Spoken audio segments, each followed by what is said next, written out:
So I'm working on the Out of Bounds poetry project, which was a project that stems from an anthology released by Blood Axe in 2012, which captures a whole bunch of poets, like a very a very wide selection of poets, some of my poetic heroes, and I have a few poems in there. And I'm the touring poet on the project, which means that I get to go to lots of places, talk to people about poetry in place. So if you'd like to talk to me and Dave about poetry in place at some point, please come up to us afterwards and we'll arrange something. So I'm just going to share some poems with perhaps a northerly aspect. I was born in Zambia but came to live in Newcastle and had a Geordie accent for a long while, which my distinctly southern cousins found hilarious. Particularly the way I said Bath, because they say Bath, and it was a source of frustration between us for some while until they co-opted me to their system. So I'll start with some poems around that, I think. Given the soundtrack this evening, I'm going to start with this poem, which I'll hopefully remember, but actually I'll look at it just to make sure. So this is a Newcastle poem, specifically about Newcastle being, when you get there in the station, you think of it as an urban place, but you can't escape its coastal feeling because there's so many gulls all of the time. This poem contains gull song, though not song as such, so much as guttural injunction. Such music we forgot how to understand, since it lacks that carefully planned sweetness, sounding instead of black-shod clockers on, the splash and clack of shop fronts, cabbies sparking tabs in the cold of a windswept rank, flanked by one of Monkchester's lesser monuments, a sentry stopped in his bronze tracks, steps echoing the strains of an old tune, hidden in the genes of a new one, a left-behind accent fizzing at the back of my tongue. So that's my Geordie there, disappearing at the end of the poem.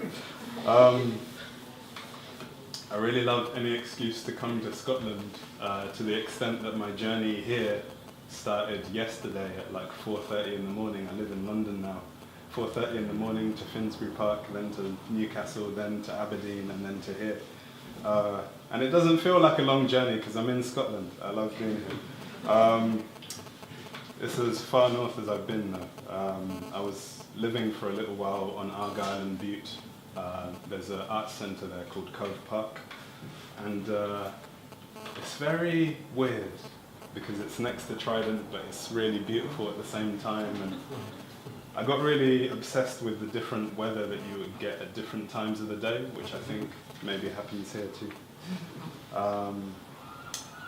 So this is based on a photograph actually of that area from 1953, I think, by a guy called Edwin Smith.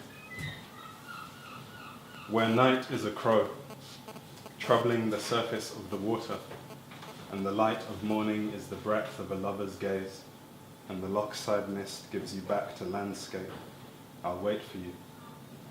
Where headlights are slow fish, swimming miles of cobbled river, and this cigarette's glow is the effortless grace of a firefly, and your troubles are bright as paper lanterns, given to the sky by fire, you'll find me.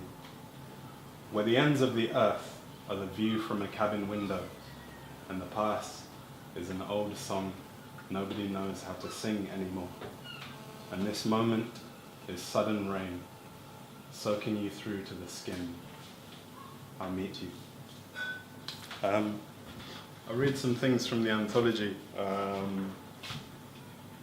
This is a poem called Baltic Mill, which as part of this project we recorded on the quayside where it's set in front of the museum, the art gallery that it celebrates. Baltic Mill. Though you maintain the elements have conspired against us, we still inch the cobbled street, past Castle Keep, down to the quayside's rain-slick paving slabs. all for the whim of standing across from Baltic Mill in a turbid mist lifted from the Tyne.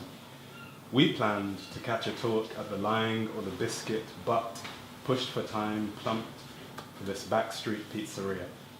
Throwback to another world, a haberdasher's maybe, or greasy spoon for black-faced minstrels from Gateshead Mines and Ironworks.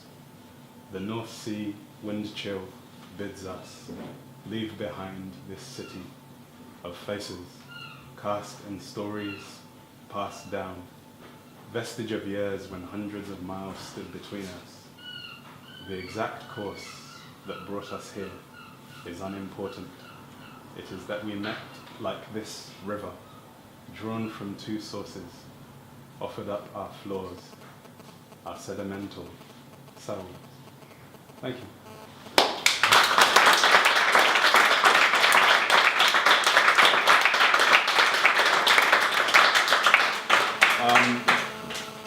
If you don't have time or inclination to talk to us on camera or any of that kind of stuff, you could take one of these and you could fill in the middle three questions. It just says, how would you describe yourself? Who or what would you add to a poetic map of modern Britain? And what keywords would be in your own poem about belonging, change, and place? So these are over here if you want to contribute to the project. We're OOB Poetry on Twitter, if tweeting is something that you do, and then there's an email on there as well if you want.